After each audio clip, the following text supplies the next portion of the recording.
standing third after lunch going in, and we were all happy, saying maybe we could just stay there. And actually it worked out well. It was a tough course, and we stayed there and we won it. Tom was pretty well known in the equestrian world. I used to watch him, actually met him for the first time when I was a little kid down at the Sunnybrook Fair. And I used to watch him torment the international team. I never really talked to him until I was about 19 or so. And I somehow convinced him to let me train up at his farm with him.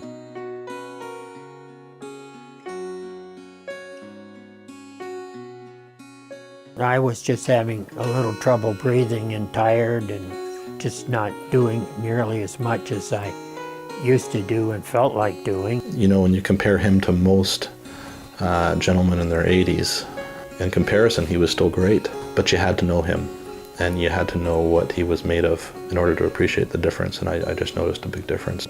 Kind of just put it down to, you know, my gray hair and getting tired like that.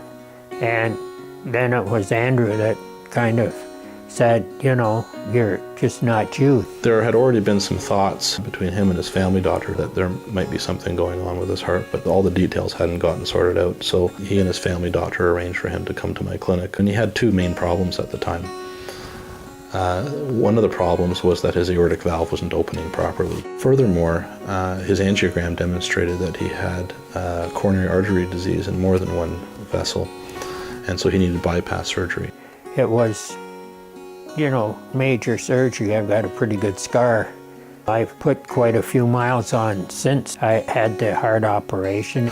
After an open chest operation, there is some recovery time. So the true test of the success is what they're like a month or two out from the surgery. But Tom was back in the saddle riding again, and that wasn't something he was doing a whole lot of. And I know how much he loves it. And he was doing it probably a little sooner than he was allowed to, but that wasn't unexpected. It's unbelievable what those machines do. They looked at me and they told him that I had to have a new valve and triple bypass, and then they were able to do it. If the resources aren't available to patients like Tom with Tom's problem, then they don't do well. I'd say definitely I would not be here and have the barn going if Andrew hadn't got me going and retreaded. So far, so good. Tom sees us for regular follow-ups. You know, we're hoping Tom's going to be around for a long time. The doctor gave me a 15-year guarantee on my heart, so I'm pretty good.